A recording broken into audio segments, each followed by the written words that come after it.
मेरी इससे कोई दुश्मनी नहीं है। यह संसार है कि अपने आत्मस्वरूप को भूलकर वे मैं इश्क अनिश्क की कल्पना कर स्वयं दुखी होकर मुझे बुलाते हैं। मैं बिना बुलाए नहीं आता हूँ। भला मैं अरिहंतों और सिद्धों के पास क्यों नहीं जाता? क्योंकि वह कर्मों की ओर दिखते ही नहीं, अपने ज्ञान स्वभाव में ही लीन रहते हैं। और जज साहब, अगर मैं इस संसारी आत्मा के पास आता भी हूँ तो इसके स्वभाव में प्रवेश नहीं करता, बल्कि इन्हें स्पर्श भी नहीं करता। जिस दिन ये अपने ज्ञान स्वभाव को पहचान लेंगे, उसी दिन से हमेशा के लिए मैं बहुत दूर चला जाऊंगा। जज साहब, यह कर्म सरासर झूठ बोल रहा है। इस कर्म का उदय आने पर यह मुझसे पाप पुण्य रूपी कार्य करवाता है और मेरे साथ जबरन जुड़ जाता है, और कभी कभी तो 70 कोड़ा कोड़ी दूर सागर तक मेरे साथ चिपक जाता है। जज साहब, मेरी आपसे यही विनती है कि मेरा कर्म से पीछा छुड़ाया जाए। जज साहब, यह मूढ़ को ही आत्मा मुझ पर गलत आरोप लगा रहा है। इस संसार में मेरे कारण कोई दुखी नहीं। दुखी तो सब अपने मोह और अज्ञान के कारण होते हैं और दोष मुझ पर लगाते हैं। अगर इजाजत हो तो इसके प्रमाण के लिए मैं एक गवाह भी पेश कर सकता हूँ। इजाजत है।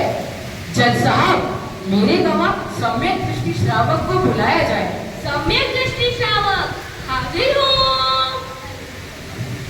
सम्यक दृष्टि श्रावक भाई, ये अदालत आपसे जानना चाहती है कि आप सुखी हैं या? हे भाई, अनादिकाल से मैं दुखी था, परंतु अब मैं अपना स्वरूप जानकर और उसका अनुभव कर अपने आप को अत्यंत आनंदित अनुभव करता हूँ। भाई, क्या अनादिकाल से मैंने आपको परेशान किया है? नहीं भाई, मैं भ्रम से ही ऐसा मानता था कि मैं अपने कर्मों के कारण दुखी हूँ, परंतु जब जिनवाणी के माध्यम से मैंने जाना कि मेरा स्वरूप तो तीनों काल में पवित्र है, उसे कोई अन्य द्रव्य स्पर्श तक नहीं कर सकता, तो मेरा भ्रम टूट गया और मैं समझ गया कि मैं अपने भ्रम के कारण ही दुखी था, कर्मों के कारण नहीं। जज साहब, ये क्या कह रहे हैं? जी कुछ समझ में नहीं आ रहा। हमने तो आज तक यही सुना था कि सभी कर्म के कारण ही दुखी है, कर्म ही सबको संसार में रुलाता है। यह अपनी बोली को घुमा फिराकर अदालत को गुमराह कर रहा है। क्या इनके पास शास्त्र के आधार पर कोई प्रमाण है? हाँ जज साहब, इसके प्रमाण तो शास्त्र में भरे पड़े हैं। सभी शास्त्रों में ये उल्लेख है कि 6 द्रव्यों में आत्मा जीव द्रव्य है और कर्म पुद्गल द्रव्य। जीव के गुण, ज्ञान, चेतना, सुख, उपयोग इत्यादि है और पुद्गल के गुण स्पर्श, रसगंध इत्यादि है। यानी दोनों के गुण अलग होने से दोनों की जाति भिन्न है और बंध तो समान जाति के पदार्थों में संभव है, अलग अलग जाति के पदार्थों में नहीं। समय सार की गाथा नंबर 3 में आचार्य कुंद कुंद बताते हैं, एकत्व निश्चय प्राप्त समय सदा सुंदर लोक में भी संवाद है, पर बंध की यह कथा एकत्व में, अर्थात इस संसार में सभी पदार्थ वास्तव में पर से भिन्न एकत्व में ही सुंदरता को प्राप्त करते हैं। अतः बंध की कथा झगड़ा खड़ा करती है, अर्थात बंध की कथा सत्य नहीं है। अरिहंतों और सिद्ध भगवान की चारों ओर कारमान वर्गनाए होने पर भी इन्हें कोई स्पर्श तक नहीं कर सकता। ओ भाई, ये सारा जगत ऐसा ही मानता है कि सभी कर्म के कारण ही दुखी है, तो क्या आप ही ज्ञानी है और हम सब मूर्ख है?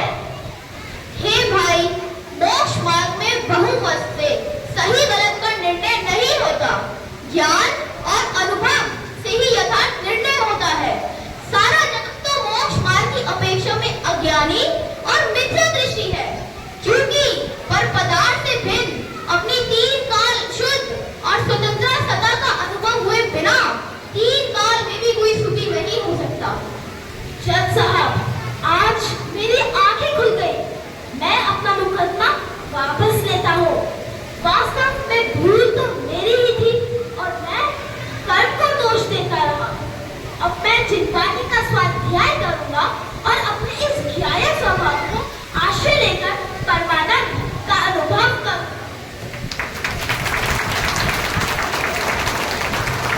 उत्तम, अति उत्तम।